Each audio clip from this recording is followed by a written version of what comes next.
Hi everyone, this is Mr Neel Raithatha, also known as the Wax Whisperer. Thank you for joining me in my latest video. This is of a very interesting case, and it's probably a first, of a client who attended with fungal infected Keratosis obturans. So I've quite often treated patients with Keratosis obturans. In fact, I've got a dedicated playlist if you look at my channel. And I've also got a playlist covering ear infections where you may see a lot of fungal infections that I've removed and treated in the past, but I've never actually come across fungal infected Keratosis obturans. You can see there, this segment of dead skin that I removed, it was surrounded in what we call otomycosis, which is a particular fungal spore. And it can take two forms really, otomycosis. You can have black spores, fungal spores, or sometimes you get fibres, almost like cotton wool fibres or spider's web. And as I mentioned, I've had, I think, earwax infected with otomycosis, but again, never do I think I've removed Keratosis obturans. So what's Keratosis obturans? So Keratosis obturans, it can quite easily get mistaken for earwax. So the ear canal and the outer layer of the eardrum is lined of a layer of skin, an epithelial layer of skin. So that's the outer layer of skin that we have. And as that skin dies and sheds, it should move sideways out of the ear. So the ear's evolved in that way. If not, then everyone's ears would be full of dead skin because that skin would die, shed, and just drop and fall in the ear. So the ear has evolved over millennia. So this skin dies, sheds, and migrates out of the ear in a conveyor belt motion. You can almost think about it similarly to a snake skin. As that skin dies and it sheds, the snake can move out of that skin. In some way, it's the opposite way. So instead of the snake moving out of its old skin, the old skin moves out of the ear in terms of the human ear. And then you've got another layer of skin that's forming underneath, and that dies and sheds and moves sideways. So you can see it's a continuous cycle and a conveyor belt motion. For some people, though, that skin, as it dies and sheds, it doesn't migrate out of the ear, and it forms into a plug. And this skin plug can get bigger, bigger, and bigger, and it can start expanding inside the ear canal. It can get that large. And the thing with Keratosis obturans, it's got a lot of kinetic energy because it's dead skin. It's almost coily. It coils and it can absorb a lot of energy.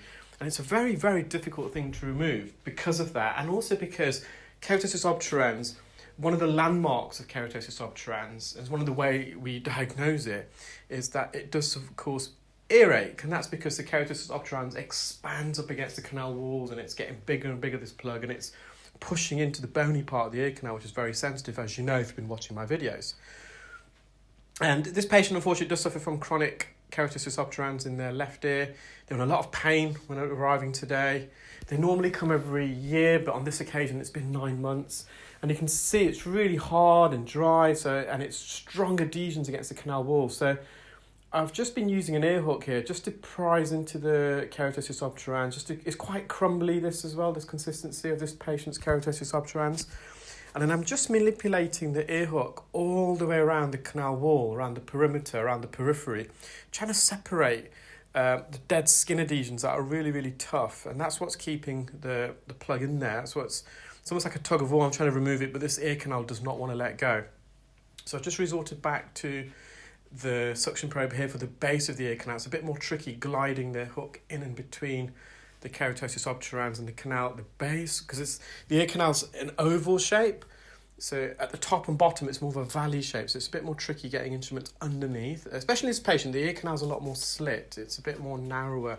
The height is much greater than the width, which is the norm for the ear, but I would say this patient's ear is a bit more elongated.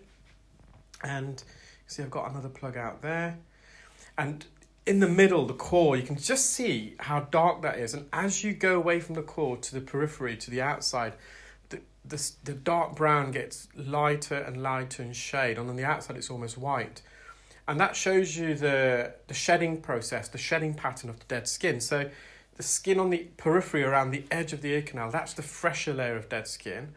And then underneath that, you'll have another layer of skin. And once that dies and sheds, it'll push that original skin more in the centre. And eventually, this outer layer of skin that I'm dealing with at the moment, that'll be forced because you've got another layer, like an onion almost. You've got another layer around the edge and then another layer. That will become part of the middle part of this keratosis obturans. And because it's been there for longer, it oxidizes and it turns from a light yellowy colour to a dark brown, almost black in appearance. So I'm now going to just detach this from the canal wall. And you can see here, this is the part of the ear canal where this keratosis obturans plug has expanded and widened the ear canal. And it's very springy. I don't know if you can see there, when I've got a suction grip, it's very bouncy and springy. And that's because it's the dead skin. The dead skin, it really compresses into the ear. And almost like a coil spring, when you push down on it and let go, it springs and jumps out. So I've got the majority of the more lateral keratosis obturans, so near to the entrance. And here, it's kind of lodged deep in the ears. About a half a centimetre away from the eardrum, there's a natural narrowing we have of the ear canal, and it's called an isthmus. And that ear canal, then it widens back out. And it creates pockets, recesses. You normally get one at the base of the ear canal, at the bottom of the eardrum, called the inferior recess. It's like a trench, a basin there. And typically we also get one on the front part of the ear canal. So in the case of the left ear, that's on the left-hand side, and we call that the anterior recess. And quite often you can get wax or dead skin that gets lodged in the basin or gets lodged in the anterior recess. So what I've done there, I've just put some sodium bicarbonate drops in. Normally, I instill olive oil drops. Olive oil drops for me works really, really well with earwax. It softens it, but it also binds it together so it comes out in a big plug. But olive oil is not very effective with dead skin. And the only real thing I find that's really effective with dead skin is sodium bicarbonate drops. And it just it just works. It just tends to loosen and break up the skin a bit more. But even with the sodium bicarbonate, I soaked it for several minutes. You can just see how strongly adhered this skin is. So I'm just working around the edge. And you can see as I'm separating the wax, you're getting segments of, not the wax, the skin, you're getting segments of dead skin and from the core also coming out. Now this is right up against the eardrum, so we're going to be gentle. When we are trying to manipulate wax that's very, very deep, when you put the suction probe onto the wax or the dead skin, you're applying pressure. And if this is already against the eardrum, any pressure that you apply, it will cause the wax plug or the dead skin plug to push up against the eardrum, which can be a bit uncomfortable. So it's very, very tricky when you're trying to remove wax and dead skin off the eardrum. You almost have to kiss the surface of the plug or the skin, the wax, and hover over. And you probably saw there, I took a lot of more fungal spores. There's a lot of fungal spores attached to that skin plug. At this stage, the patient's hearing has been restored, the blockage has been removed, the eardrum's visible, but you can see there's a lot of dead skin around the edge still, and there's a few more fungal spores there, both at the back of the ear canal and to the front part. So that's the anterior recess. This is the pocket I was referring to at the front of the ear canal, caused by the isthmus, and it's a very difficult part to gain access to, and sometimes even visualise with an endoscope, because of the view offered by an endoscope, the wide field of view. There's not much we can't see in the ear, but sometimes with a microscope or head loops, you're limited in the view because the view's a lot more converged and narrowed. With an endoscope, it's the opposite, it's a panoramic view. So you can see I'm just using the fine end suction probe here just to avoid clarinetting. Clarinetting is when the skin, when you vacuum skin sometimes, it can violently flap at the tip of the suction probe and it emits a very loud high frequency squeal. It's even noisy for the practitioner, let alone the patient. But with a fine end, you can control that a lot more. And you can see I'm just really peeling this off. It's strongly adhered to the eardrum. And as I'm taking the skin off, a lot of that fungal spores is also coming away. We have recommended the patient to use some antifungal ear drops in the form of Canesten. In the UK, you can get that over the counter, fortunately. Normally recommended for about 2 weeks, I believe, and with fungal infections they're notoriously hard to get rid of. So I think and it's always best to read the instructions, but top of my head, it does recommend to use it for a further week, I think, if necessary. So I've cleared most of the ear canal. It's just to the right. Now, I did pre-warn the patient here because this is a really, really sensitive part of the ear canal. It's on the bony part. And I did pre-warn them. I'm going to peel this away. And you may feel me just initially because I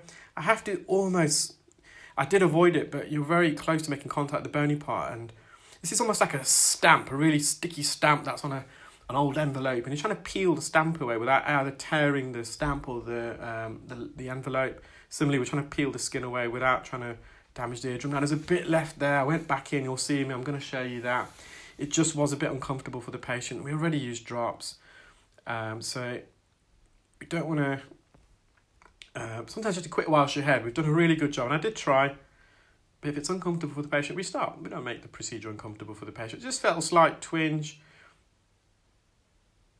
I think it was at that point, and I said, look, don't worry, we'll just leave that, because the hearing's restored. They're going to use some canister ear drops, and that will help the dry skin that the patient's got. There's a little flake at the bottom that I managed to remove.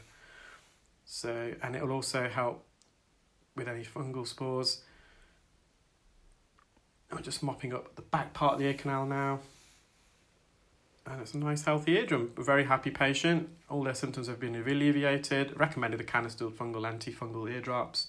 And they know to attend regularly with their Keratosis obturans. So that's all the contents, that's all the fungal Keratosis obturans. I decided to put a pencil there in the midst of the image, just to give some perspective. Sometimes measure it with a ruler, but I think sometimes it can be hard to visualise it. And I think if anyone's got any suggestions what to put against the wax that I removed, the skin puts, if I get time, it's not always possible to do in a busy clinic, but I thought today, let me just put a pencil tip, just it gives you some perspective. But I mean, if anyone's got any better ideas, a universal idea. So I was thinking about putting some American currencies. I know the subscribers are from America, but then I do get some viewers around the parts of the world. They may not be able to relate. I thought a pencil's quite a universal thing. Well, I hope you enjoyed that video, guys. I've got some really more interesting videos coming up. Do stay tuned and have a brilliant Easter to all that celebrating. Take care. Bye.